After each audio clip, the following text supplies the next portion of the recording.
ಮೊದಲ ಮುಖ್ಯ ಪ್ರಶ್ನೆ, ಈ ಕೆಳಗಿನ ಪ್ರಶ್ನೆಗಳಿಗೆ ಅಥವಾ ಅಪೂರ್ಣ ಹೇಳಿಕೆಗಳಿಗೆ 4 ಪರ್ಯಾಯ ಉತ್ತರಗಳನ್ನು ನೀಡಲಾಗಿದೆ.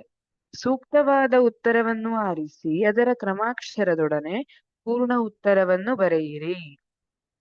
ಮೊದಲನೇ ಪ್ರಶ್ನೆ, ದರ್ಪಣವೊಂದು ವಸ್ತುವೊಂದರ ನೇರ ಮತ್ತು ದೊಡ್ಡದಾದ ಪ್ರತಿಬಿಂಬ ಉಂಟು ಮಾಡಿದೆ. ಹಾಗಾದರೆ ಆ ದರ್ಪಣದ ವಿಧ ಮತ್ತು ಪ್ರತಿಬಿಂಬದ ಸ್ವಭಾವ ಕ್ರಮವಾಗಿ.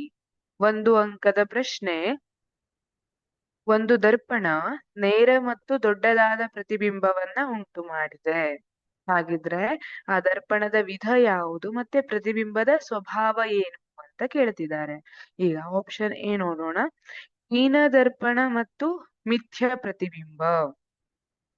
ಹೀನ ದರ್ಪಣ ಇಲ್ಲ, ಇದು ತಪ್ಪಾದ ಉತ್ತರ ಅಲ್ವಾ. ಹೀನ ದರ್ಪಣ ದೊಡ್ಡದಾದ ಪ್ರತಿಬಿಂಬವನ್ನ ಉಂಟು ಮಾಡುವುದಿಲ್ಲ. ಆಪ್ಷನ್ ಬಿ, ನಿಮ್ನ ದರ್ಪಣ ಮತ್ತು ಸತ್ಯ ಪ್ರತಿಬಿಂಬ. ಇಲ್ಲಿ ನಿಮ್ನ ದರ್ಪಣ ಅನ್ನುವಂಥದ್ದು ಸರಿ, ನೇರ ಪ್ರತಿಬಿಂಬ ಅಂತ ಹೇಳಿದ್ದಾರೆ. ಹಾಗಿದ್ರೆ ಪ್ರತಿಬಿಂಬದ ಸ್ವಭಾವ ಏನು? ಸತ್ಯ ಪ್ರತಿಬಿಂಬ. ಹೌದಾ? ಅಲ್ಲ, ತಪ್ಪಾದ ಉತ್ತರ ಆಪ್ಷನ್ ಸಿ, ಹೀನ ದರ್ಪಣ. ಹೀನ ದರ್ಪಣ ಸಾಧ್ಯ ಇಲ್ಲ, ಇದು ತಪ್ಪಾದ ಉತ್ತರ. ಮತ್ತು ಸತ್ಯ ಪ್ರತಿಬಿಂಬ ಇಲ್ಲ. ಆಪ್ಷನ್ ಡಿ, ನಿಮ್ನ ದರ್ಪಣ ಮತ್ತು ಮಿಥ್ಯ ಪ್ರತಿಬಿಂಬ. ದರ್ಪಣ ಹೌದು, ಯಾಕೆಂದ್ರೆ ನಿಮ್ನ ದರ್ಪಣ ವಸ್ತುವೊಂದರ ನೇರ ಮತ್ತು ದೊಡ್ಡದಾದ ಪ್ರತಿಬಿಂಬ ಉಂಟು ದೊಡ್ಡದಾದ ಪ್ರತಿಬಿಂಬವನ್ನು ಉಂಟು ಮಾಡೋದು ನಿಮ್ನ ದರ್ಪಣ ಹೌದು. ಜೊತೆಗೆ ಇದು ದೊಡ್ಡದಾದ ನೇರ ಪ್ರತಿಬಿಂಬ, ಇದು ಮಿಥ್ಯ ಪ್ರತಿಬಿಂಬ.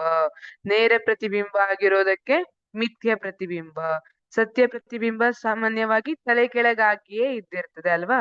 ಇಲ್ಲಿ ಮಿಥ್ಯ ಪ್ರತಿಬಿಂಬ ಅಂದ್ರೆ ಏನು? ಆಕ್ಚುಯಲ್ ಆಗಿ ರಿಫ್ಲೆಕ್ಟ್ ಆಗಿರೋ, ಪ್ರತಿಫಲಿಸಿರುವಂತಹ ಬೆಳಕಿನ ಕಿರಣಗಳು ಎಲ್ಲೂ ಸಂಧಿಸ್ತಾ ಇರೋದಿಲ್ಲ.